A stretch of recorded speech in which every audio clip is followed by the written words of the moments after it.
الله وبركاته.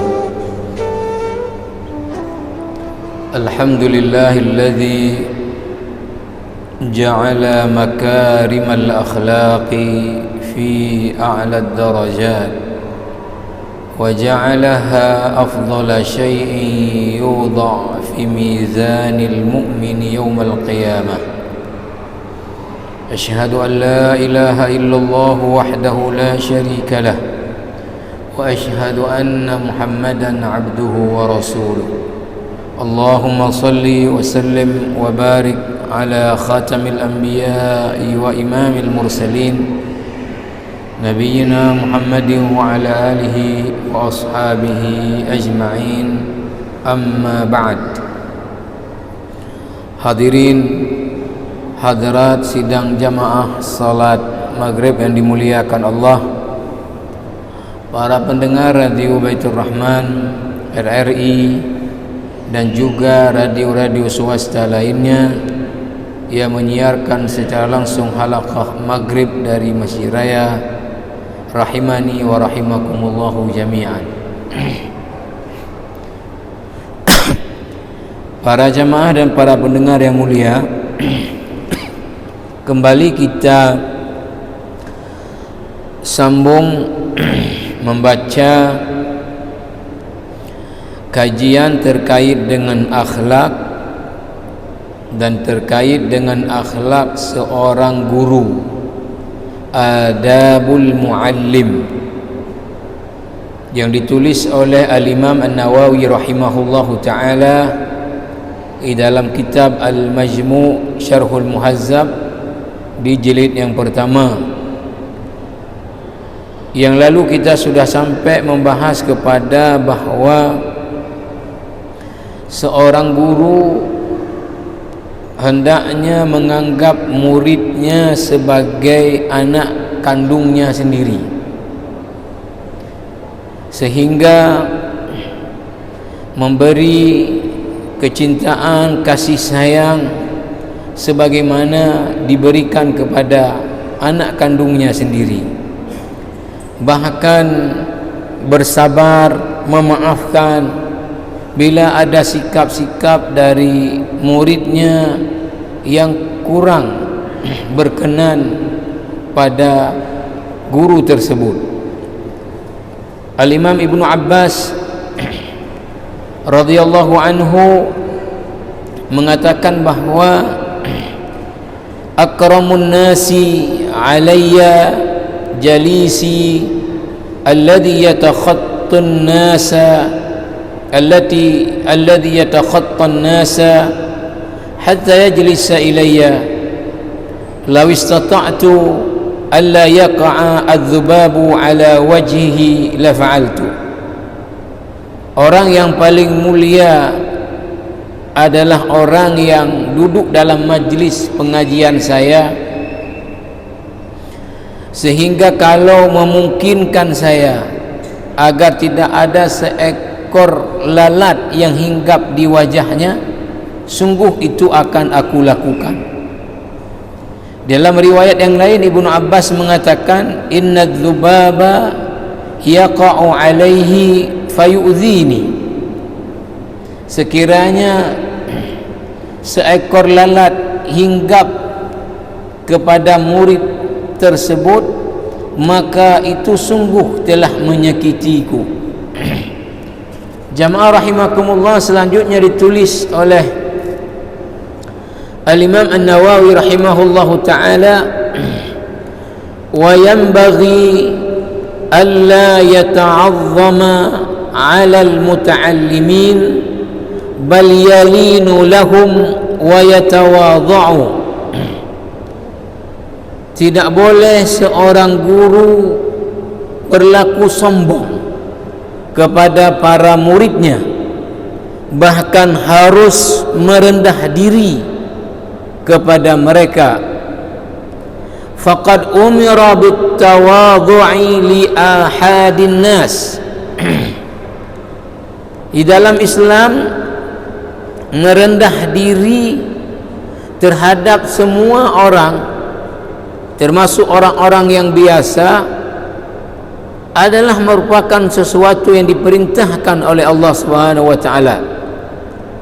Qala Allah taala, seperti firman Allah dalam surah Al-Hijr ayat 88, wakhfid janahaka lil mu'minin, engkau merendah dirilah hai Muhammad kepada orang-orang yang beriman. Wa an Iyad ibn Himar radhiyallahu anhu qala Rasulullah sallallahu alaihi wasallam.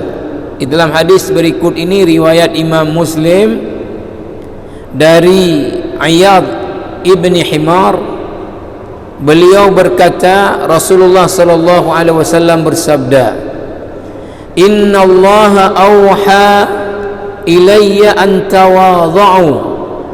Sesungguhnya Allah mewahyukan kepadaku, kata Nabi, agar kalian merendah diri, tidak sombong. Hadis ini rawahu Muslim. Wa an Abi Hurairah radhiyallahu anhu anna Rasulullah sallallahu alaihi wasallam qala, dalam hadis yang lain juga riwayat Imam Muslim dari Abu Hurairah radhiyallahu anhu bahwa Nabi sallallahu alaihi wasallam bersabda, "Ma naqasat sadaqatun min malin wa ma zadallahu 'abdan bi'afwin illa 'izzan wa ma tawadha'a ahadun lillahi illa rafa'ahu Allah." Tidak akan berkurang harta karena bersedekah. Tidak akan berkurang harta karena bersedekah. Allah Subhanahu wa taala akan menambah kemuliaan bagi orang yang mau memaafkan. Wa ma tawadha'a ahadun lillah illa rafa'ahu Allah. Tidaklah seseorang berlaku rendah diri karena Allah kecuali Allah akan tinggikan derajat orang tersebut.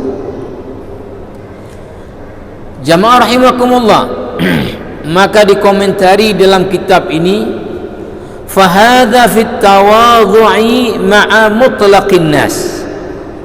Ini perintah untuk kita berlaku merendah diri kepada semua manusia.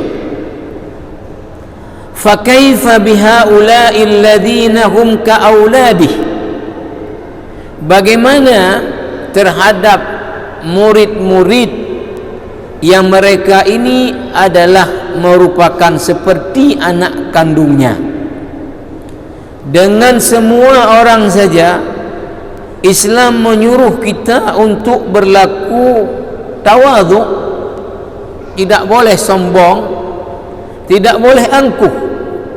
Bagaimana seorang guru terhadap muridnya, yang seperti sudah disebutkan sebelum ini dalam pertemuan yang lalu, tadi saya ulang, guru harus menganggap muridnya itu seperti anak kandungnya. Maka bagaimana dia berlaku sombong kepada anaknya?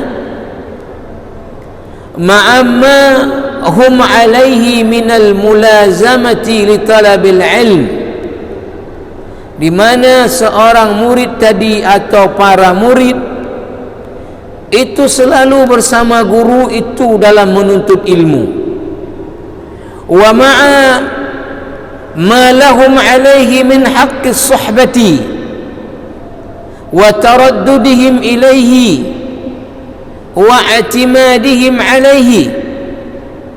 Ditambah lagi seorang murid atau para murid itu selalu bersama gurunya, bergantung kepada gurunya.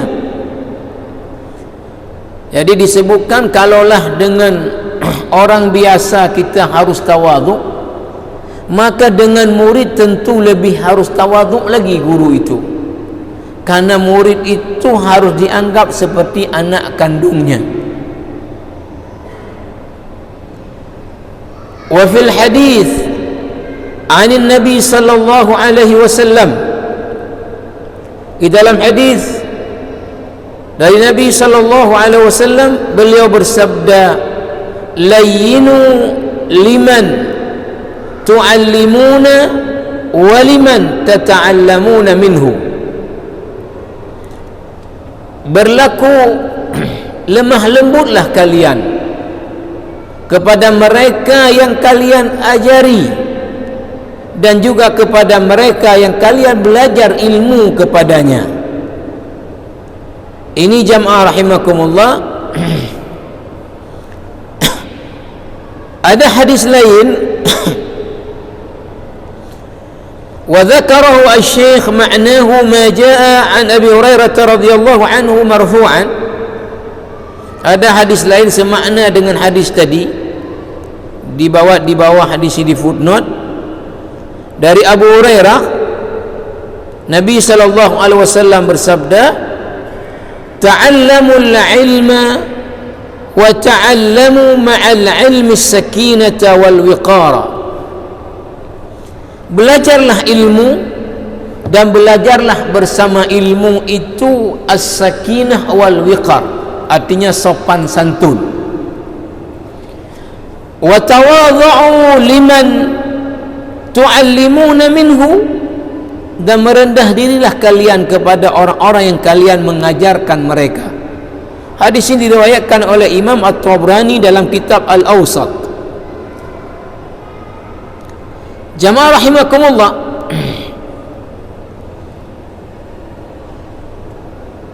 wa 'anil Fudail ibn Iyad rahimahullahu ta'ala, ini seorang tabi'in besar, Al-Fudail ibn Iyad rahimahullahu ta'ala mengatakan, ini pernyataannya Al-Fudail ibn Iyad, ini orang yang ahli ibadah, orang yang zuhud, orang yang bertakwa, orang yang alim, orang yang wara'.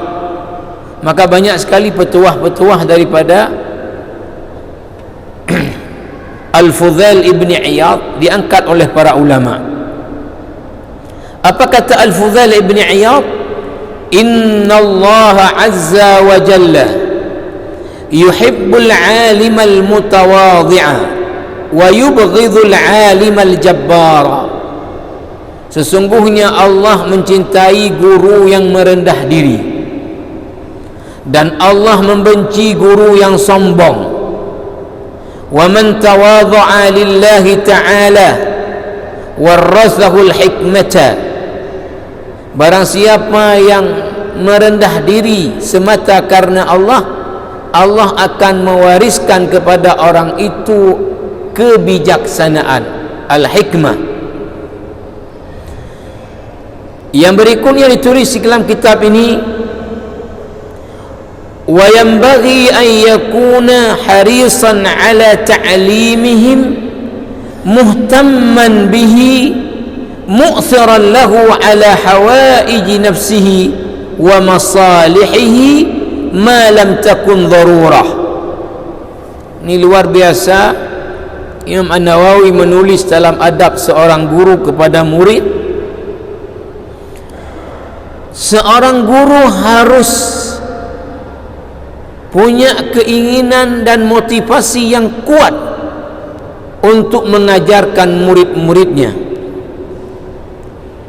memperhatikan kemaslahatan mereka, bahkan lebih mengutamakan memperhatikan kepentingan dan keperluan murid-muridnya daripada keperluan dirinya sendiri, selama tidak dalam kondisi keperluannya darurat.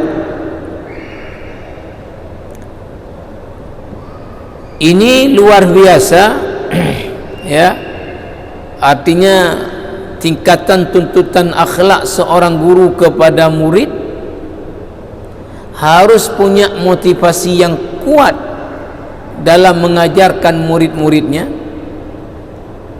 memperhatikan kebutuhan murid-muridnya, mendahulukan kebutuhan murid-muridnya daripada kebutuhan dirinya sendiri selama kebutuhannya tidak dalam kondisi darurat.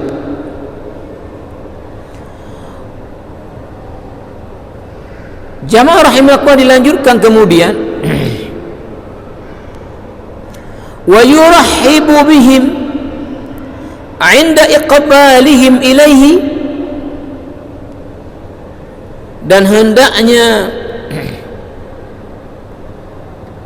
mengucapkan selamat bergabung ketika ada yang bergabung ke dalam majlis ilmunya.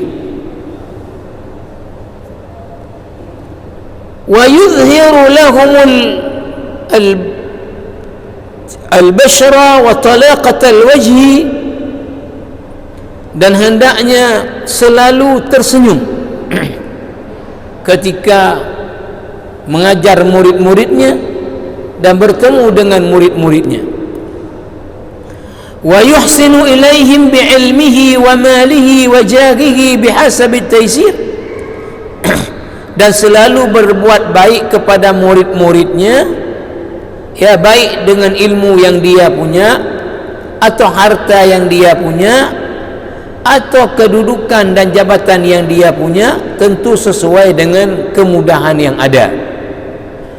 Artinya sampai tuntutan guru itu, ya, membantu murid-muridnya dari segi ekonomi kalau itu memang menjadi kebutuhan.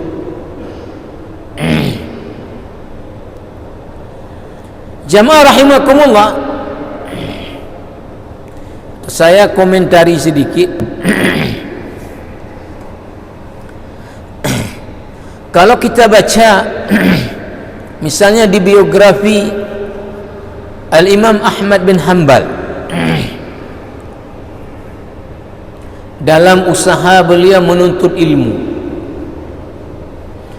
ini dikisahkan di kitab Safahat min Sabril Ulama, lembaran-lembaran yang menjelaskan tentang kesabaran para ulama dalam menuntut ilmu.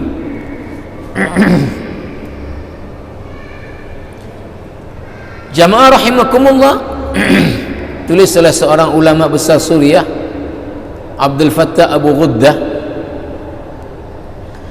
bahwa Imam Ahmad bin Hanbal ketika tahu bahwa di Yaman ada seorang ulama besar di hadis namanya Syekh Abdul Razak, maka berangkatlah Imam Ahmad bin Hanbal dari Irak menuju ke negeri Yaman dengan jalan kaki. Maka jamaah rahimakumullah, sebelum menuju ke Yaman, Imam Ahmad dengan temannya singgah ke Mekah mengerjakan ibadah haji. Maka ketika sedang tawaf, temannya ini seorang ulama besar juga di hadis, melihat ada Syekh Abdul Razak, ulama besar perawi hadis dari Yaman, juga sedang haji dan bertemu di tempat tawaf. Teman ini bersyukur bahwa Allah telah mudahkan mereka dalam menuntut ilmu, tidak perlu lagi pergi ke Yaman. Karena apa? Karena Syekh Abdul Razak sudah pergi ke Mekah, langsung bisa menuntut ilmu di Mekah. Sedangkan Mekah ke Yaman masih jauh perjalanannya, apalagi dengan kaki. Ketika temannya ini memberitahu kepada Al-Imam Ahmad bin Hanbal bahwa ada Syekh Abdul Razak, saya ketemu waktu tawaf, sedang mengerjakan haji, Allah telah mudahkan kita dalam menuntut ilmu, artinya mengambil hadis-hadis dari beliau, tidak perlu lagi kita pergi ke Yaman. Apa kata Imam Ahmad bin Hanbal? Saya niatnya mengambil hadis kepada Syekh Abdul Razak di Yaman, bukan di tempat lain. Maka saya tetap akan pergi ke Yaman, walaupun di sini bertemu dengan Syekh Abdul Razak. Jamaah rahimakumullah, setelah haji Syekh Abdul Razak pulang ke Yaman, Imam Ahmad ini berangkat menuju ke Yaman dari Mekah mengambil hadis dari Syekh Abdul Razak. Sesampai di Yaman dan bermukim di sana untuk menuntut ilmu kepada Syekh Abdul Razak, Imam Ahmad kehabisan bekal. Tidak ada lagi bekal. Kalau bahasa sekarang, living cost, untuk kebutuhan hidup, makan, minum. Maka Syekh Abdul Razak diberitahu oleh murid yang lain bahawa Imam Ahmad bin Hanbal tidak punya lagi bekal dalam menuntut ilmu. Maka Syekh Abdul Razak memanggilnya dan ingin membantunya, tapi Imam Ahmad tidak bersedia untuk menerima bantuan dari gurunya. Ini kita lihat artinya adab gurunya tadi, begitu perhatian kepada kebutuhan muridnya, sehingga ketika tahu langsung memanggil dan memberi bantuan. Tapi adab seorang murid kepada guru, Imam Ahmad tidak bersedia menerima bantuan dari guru Syekh Abdul Razak. Lalu apa kerja Imam Ahmad? Imam Ahmad menjahit pakaian orang untuk dapat pendapatan. Dari upah menjahit itulah Imam Ahmad tadi bisa punya income untuk bertahan hidup menuntut ilmu kepada Syekh Abdul Razak.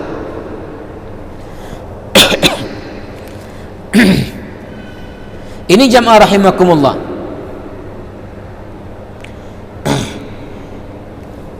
Ini adab di orang Arab saya pikir, ya. Tapi di kita ada juga ya, yang mungkin memperlakukan seperti ini, ya. Wala yukhatibul fadila minhum bismihi bal bikunniyatihi wa nahwiha. Tidak memanggil muridnya yang mulia. Artinya kalau ada yang mulia dari muridnya karena akhlaknya, karena kepintarannya, maka guru tidak memanggil dengan namanya, tapi hendaknya memanggil dengan laqab-laqab yang baik, laqab-laqab yang baik, dengan kunyah, dengan alasan di dalam hadis dari Aisyah radhiyallahu anha, kana Rasulullah sallallahu alaihi wasallam yukanni ashabahu ikraman lahum. Rasulullah itu memanggil sahabat-sahabatnya bukan dengan nama, tapi dengan laqab-laqab Abu Hurairah, Al-Faruq, seperti Umar bin Khattab. Ini cara Rasulullah dalam memanggil sahabat-sahabatnya. Walaupun Rasulullah orang paling mulia, tapi memanggil sahabatnya juga dengan panggilan-panggilan kemuliaan. Maka disebutkan di sini tadi oleh Imam An-Nawawi, tidak memanggil dengan namanya, tapi memanggil dengan sebutan-sebutan yang baik. Kemudian jamaah rahimakumullah, lanjutan halaman berikutnya Imam An-Nawawi menulis, wa yanbaghi an yatafaqqadahum wa yas'ala amman ghaba minhum.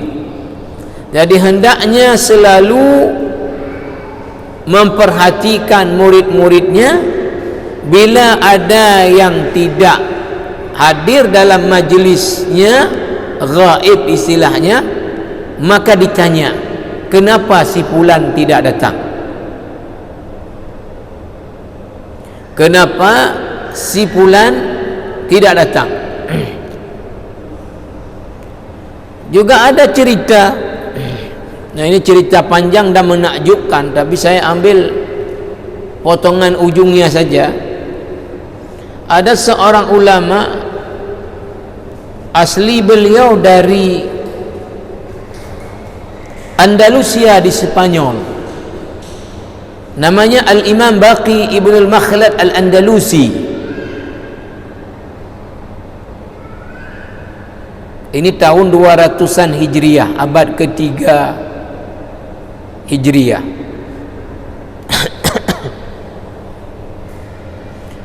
Jamaah rahimakumullah, Al-Imam Baqi ini seorang perawi hadis yang mengumpulkan hadis. Mendengar bahawa ada ulama ahli hadis namanya Ahmad bin Hanbal, tinggalnya di Irak, di Baghdad. Maka Al-Imam Baqi ini jalan kaki dari Andalusia di Spanyol ke Irak. Ini jalan kaki. Mungkin kalau kita dari sini mungkin jalan kakinya ke NTT. Karena tidak salah saya, kalau penerbangan pesawat direct non-stop dari Irak ke Spanyol itu tidak kurang 7 jam non-stop pesawat.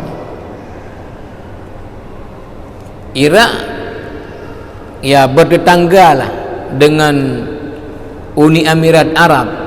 Ya, misalnya saja yang pernah saya pergi, kalau kita naik pesawat dari Dubai ke Tunisia yang masih perlu nyebrang laut ke Spanyol mungkin 2 jam lagi, itu persis penerbangan non-stopnya 6 jam. Maka sekurang-kurangnya dari Irak itu ke Spanyol, Andalusia 7 jam penerbangan non-stop. Kita Jakarta Aceh non-stop 2 jam setengah. Maka sekurang-kurangnya jalan kaki dari Aceh ke Nusa Tenggara Timur. Ini yang dilakukan oleh Al-Imam Baqi ibn Makhlad Al-Andalusi.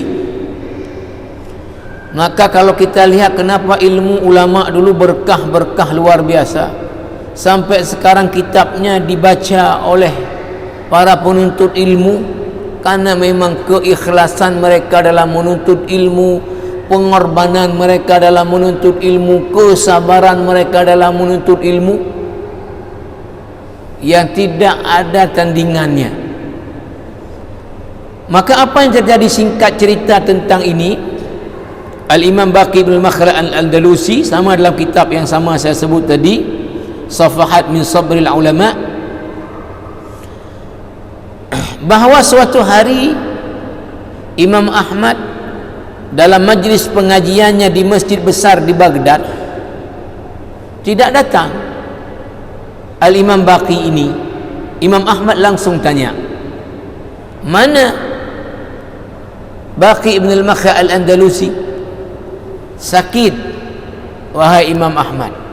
Maka langsung Imam Ahmad tidak menunggu selesai pengajian, tapi menutup pengajiannya dan pergi menjenguk muridnya yang sedang sakit di kos yang disewa oleh, ya kalau dulu malah itu hotel ya, karena ada petugas-petugasnya di hotel yang disewa, tentu hotel dalam kadar tahun dulu ya. Maka Imam Ahmad datang diikuti oleh murid-muridnya untuk menjenguk tadi muridnya yang sakit, tidak datang ke majlis pengajiannya, Al-Imam Baqi bin Makhlad Al-Andalusi. Maka ketika ini cerita langsung Al-Imam Baqi yang cerita, ketika ya Al-Imam Ahmad datang ke hotel itu, lalu petugas hotel bertanya, apa keperluan Imam Ahmad datang ke situ? Ingin menjenguk muridnya yang sedang sakit. Maka Masya Allah, ya, kata Al-Imam Baqi bin Makhlad Al-Andalusi, ya, setelah Imam Ahmad datang kemudian ya mendoakannya, meminta dirinya bersabar, maka Imam Ahmad kemudian izin, ya, maka kemudian orang-orang hotel dan pemilik hotel, petugas hotel itu sudah memperlakukan Al-Imam Baqi bin Makhlad Al-Andalusi seperti raja, karena murid Imam Ahmad yang sangat-sangat dihormati di Irak, di zaman itu. Sehingga kata Imam Baqi Al-Andalusi, kalau saya sakit, keluarga saya tidak melayani seperti yang dilayani oleh petugas hotel setelah Imam Ahmad pulang. Bahkan hotel kemudian beliau enggak perlu bayar. Nah, inilah yang disebutkan di sini bahwa kata Imam An-Nawawi tadi, hendaknya seorang guru untuk selalu mencari tahu tentang keadaan muridnya, sehingga kalau ghaib tidak hadir ditanya. Wa yanbaghi an yakuna badhilan wus'ahu fi tafhimihim, dan harus bekerja keras untuk memahamkan mereka ketika mengajar. Wa taqribil faidati ila adhanihim, sama ini ya, berusaha dengan sungguh-sungguh agar mereka faham apa yang diajarkan. Harisan ala hidayatihim, harus punya motivasi yang kuat untuk memberi hidayah kepada mereka. Wa yufhimu kulla wahidin bihasabi fahmihi wa hifdhihi, dan diajarkan setiap orang itu sesuai dengan kemampuan pemahaman dan hafalannya. Fala yu'tihi ma la yahtamiluhu, tidak dibebani muridnya dengan sesuatu yang dia tidak mampu. Artinya nanti akan dijelaskan di depan ini, wala yuqassiru bihi amma yahtamiluhu bila masyaqqah, ya, dan juga tidak dikurangi yang materi kalau seorang murid bisa dengan mudah memahaminya. Wa yukhatibu kulla wahidin ala qadri darajatihi, setiap orang ketika dijelaskan pelajaran mengikut tingkat kemampuan dia menangkap pelajaran. Wa bihasabi fahmihi wa himmatihi, dalam menjelaskan pelajaran juga disesuaikan dengan tingkat pemahaman dan termasuk juga motivasinya. Fayaktafi bil isyarati liman yafhamuha fahman muhaqqaqan wa yuwaddihu al ibarata li ghairihi yukarriruha liman la yahfadhuha illa bitikrarin. Nah, bagi murid yang mudah menangkap, cepat daya tangkapnya, maka cukup dijelaskan sedikit sudah bisa dipahami. Tapi bagi mereka yang sulit menangkap dan memahami, maka hendaknya dijelaskan sejelas-jelasnya, bahkan yukarriruha, diulang-ulang penjelasan, ya, bagi orang yang tidak paham, kecuali dengan diulang-ulang ya penjelasan, maka guru itu harus mengulang-ulang ya penjelasannya. Ini jamaah rahimakumullah. Wa yadhkurul ahkama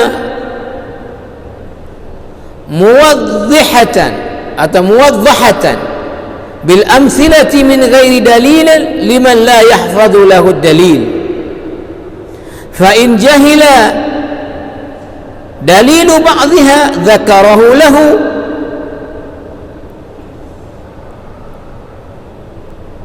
Ketika menjelaskan hukum-hukum kepada murid-muridnya, dijelaskanlah dengan sejelas-jelasnya dengan memberi contoh-contoh ya bagi mereka yang tidak menghafal dalil.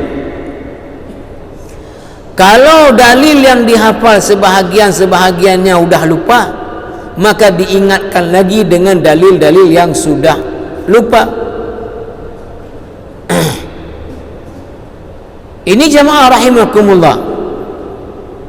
Wa yadhkuru dalaila limuhtamiliha wa yadhkur hadha ma bayyana ala hadhihi al-mas'alati wa ma yushbihuha.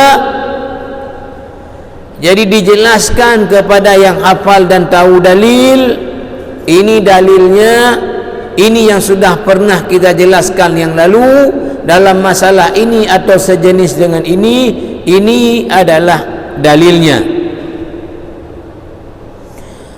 Wa yadhkur al-farqa bainahuma wa yadhkur ma yaridu 'alaiha wa jawabuhu in amkanahu. Jadi hendaknya dijelaskan kalau ada perbedaan-perbedaan pada dalil, ya, disampaikan, ya, dalilnya apa, dijelaskan dengan sejelas-jelasnya mengikut kepada tadi lagi-lagi tingkat kemampuan seorang murid. Maka kalau kita merujuk jamaah yang mulia kepada penjelasan akhlak seorang guru yang dijelaskan di kitab ini, dan ini padahal abad ke-7 daripada Hijriyah dulu, maka betul-betul luar biasa, ya, tuntutan kepada seorang guru dalam perilakunya terhadap muridnya untuk tercapainya tentu transfer ilmu bahkan akhlak dari seorang guru kepada muridnya, sehingga menjadilah proses itu proses yang berkah. InsyaAllah kita sambung karena waktu kita pada kesempatan yang akan datang. Mudah-mudahan ada manfaatnya. Subhanakallah bihamdika asyhadu an la ilaha illa anta astaghfiruka wa atubu ilaik. Wassalamualaikum warahmatullahi wabarakatuh.